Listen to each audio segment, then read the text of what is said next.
There is a 23-year-old conductor trainee in Cumberland, Maryland. It is August 2023, and he is riding the side of a rail car during a shoving movement through the yard. He has been on the job maybe a few months. He has never worked this particular section before. The track layout is unfamiliar. The clearances are different from what he trained on. As the car rolls past 3 locomotives stored on an adjacent track, he does not realize the gap between his rail car and that adjacent locomotive handrail is 7 inches. 7 inches is less than the width of a man's shoulders. Now he is caught in that gap, crushed between 2 pieces of equipment that weigh more than most houses, in a yard he barely knew existed 6 weeks ago. This is what happens when you send new conductors into territory they have never seen, on assignments nobody else will take, with training that federal regulators have called grossly inadequate. And if you think that is an isolated incident, you are not paying attention, because this is how the railroad works now. It has always worked this way actually, but it has gotten worse, much worse.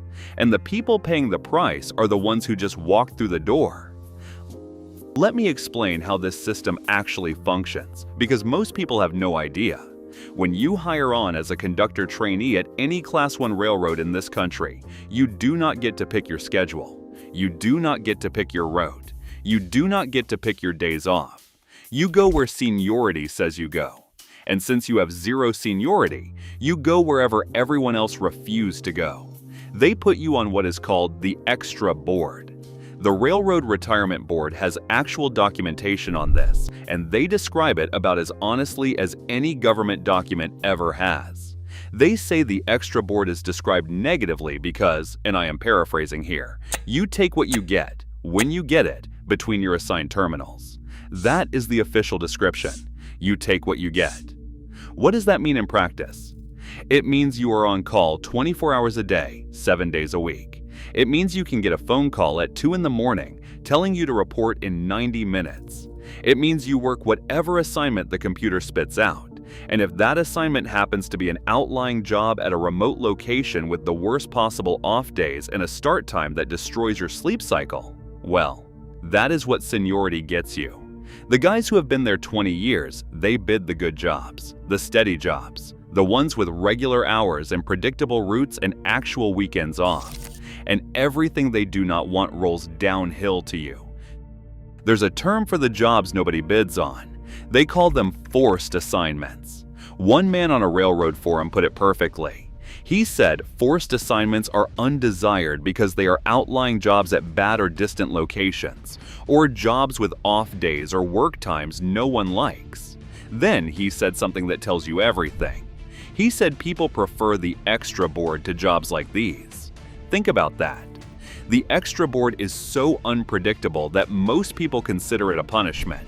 But there are jobs so bad that even the extra board looks good by comparison. And guess who gets forced into those? The new guy. Every single time. I've seen people talk about getting sent to places like Dilworth, Minnesota, or Minot, North Dakota.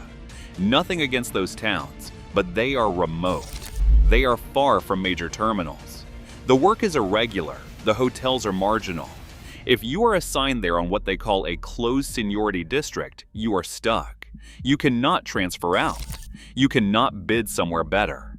You are just there, grinding away on the worst runs until enough people ahead of you retire or quit that you finally have the seniority to escape. Here's the part that makes it dangerous.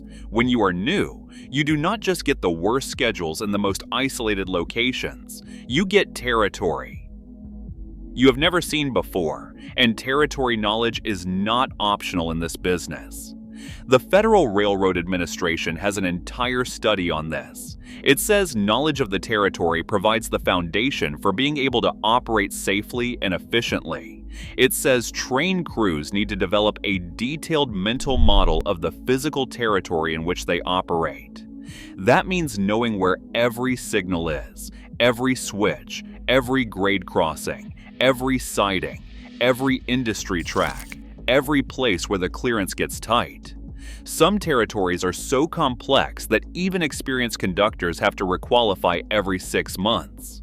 But we are sending new hires out after a few weeks of training, putting them on routes they have never worked, and expecting them to have the same situational awareness as someone who has been running that territory for a decade. There is a lawyer who handles Federal Employers Liability Act cases, and he posted photos of actual job sites where his clients got hurt. One photo shows a cable trough right outside a signal hut in the middle of the night. The covers were missing, and there was debris everywhere.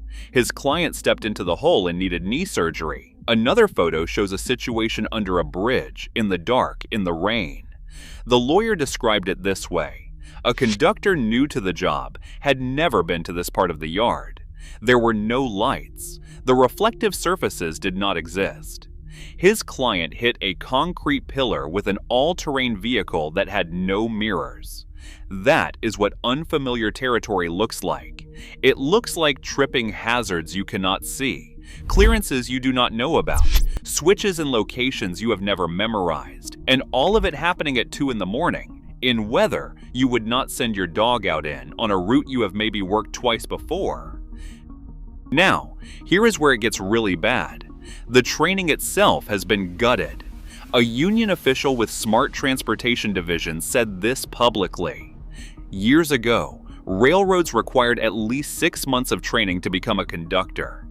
Now, some railroads have shortened that education to as little as 6 weeks. 6 weeks to learn a job where you are climbing on and off moving equipment in the dark, throwing switches, coupling cars, handling hazardous materials, and making split-second decisions that can cost you your limbs or your life.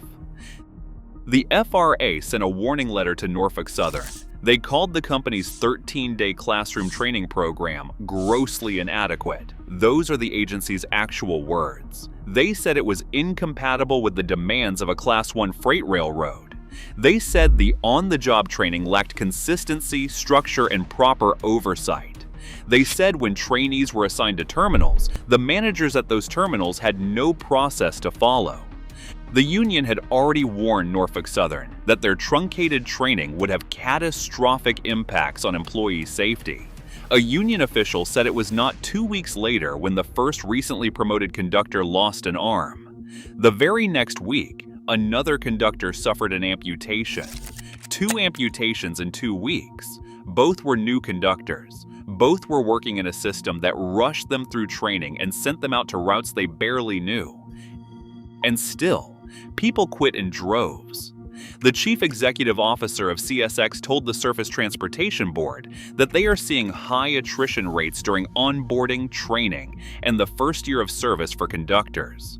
One former railroad worker wrote about his training class. He said that out of 15 new hires, more than half quit within months, not years, months. But here is the thing. They are not quitting because the job is too hard. They are quitting because the system is designed to break them. You get the worst routes, the worst schedules, the worst equipment, the least training, and the most dangerous assignments. And all of it happens while you are still learning the job.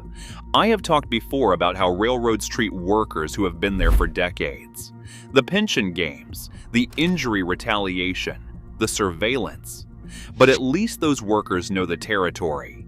At least they have built up the muscle memory and the situational awareness that keeps you alive in this industry. The new conductors do not have any of that.